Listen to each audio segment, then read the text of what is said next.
Hello, and welcome to the Church of Sam online video blog. My name is Damon Caulfield. It has occurred to me lately that in the discussions I've been having lately, there have been many varied themes. Talked about the BP oil spill, and talked about several different types of eating, fluoride poisoning in the water, things of this nature. And it's occurred to me that this might be a little unclear as to how this all relates to the theme of immortality and achieving immortality and achieving godhood. Well, my friends, it's actually all related, because the sanctity and purity of our bodies through not poisoning them, basically, is one of the most important steps towards achieving immortal life. Now, since we've discussed in previous broadcasts about how we are all connected, as in we are connected to our planet, our world. All of us are connected and connected to the planet that we live on, thus making us, in effect, one giant organism. So anything that happens to one organism can affect the other, especially when something is big, as in fluoride pollution, or as in a massive food contamination, or as in even a giant oil spill in the Gulf Coast that ruins the environment, kills thousands of animals. All of this is connected in the fact that a major attack on this organism that we call Earth, Gaia, whatever you choose to call it, is an attack on all of us. Attack on one is an attack on all.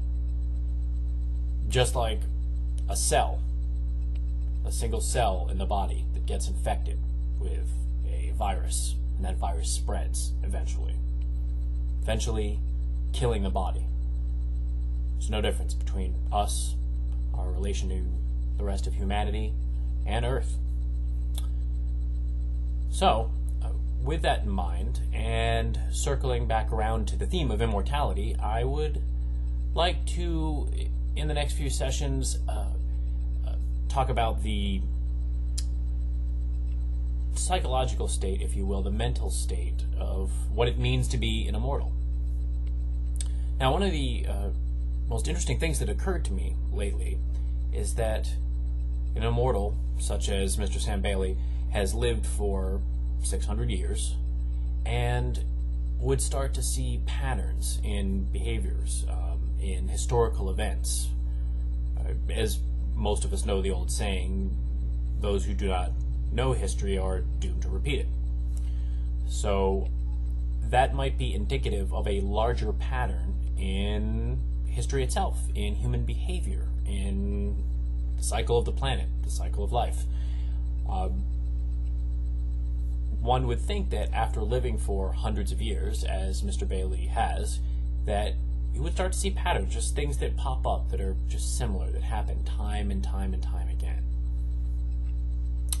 Demonization of certain groups for political gains, wars starting for a very similar reason, such and such a thing that have happened again and again throughout the course of human history. Now, using these patterns, even though, say, 600 years, for instance, would be the blink of an eye on a galactic scale, we're not talking about a galactic scale here, we're talking about human lifetimes, which are usually, as of the current, around 75 to 80 years in the United States. Wouldn't you be able, if you've lived more than 6 human lifetimes, be able to see patterns that no one else could? That patterns that just don't occur to anyone else because they just don't have this sort of global long-range time perspective. So what would happen if you could see through all of that, through all of time? Could you, in fact, predict the future? I don't know. But it's an interesting thought.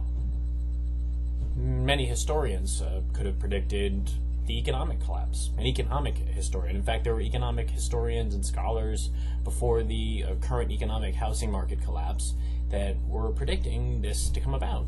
And I would think that anyone without even a rudimentary knowledge of economic history would be able to predict the pop of a bubble.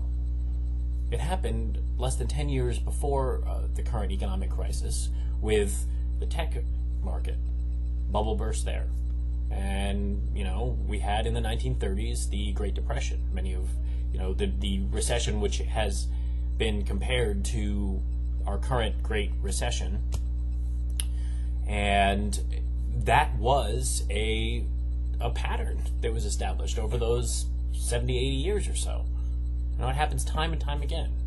A big bubble happens in a stock market and then pops and then everything collapses. And each time that happens, whether it be with just general stocks and bonds, whether it be with the tech sector, whether it be the housing market, people always say time and time again that this bubble will never burst, that housing prices will just keep going up, that the tech sector will never fail because it's just going to keep growing, of course, because technology is going to keep advancing and becoming more of a part of our lives.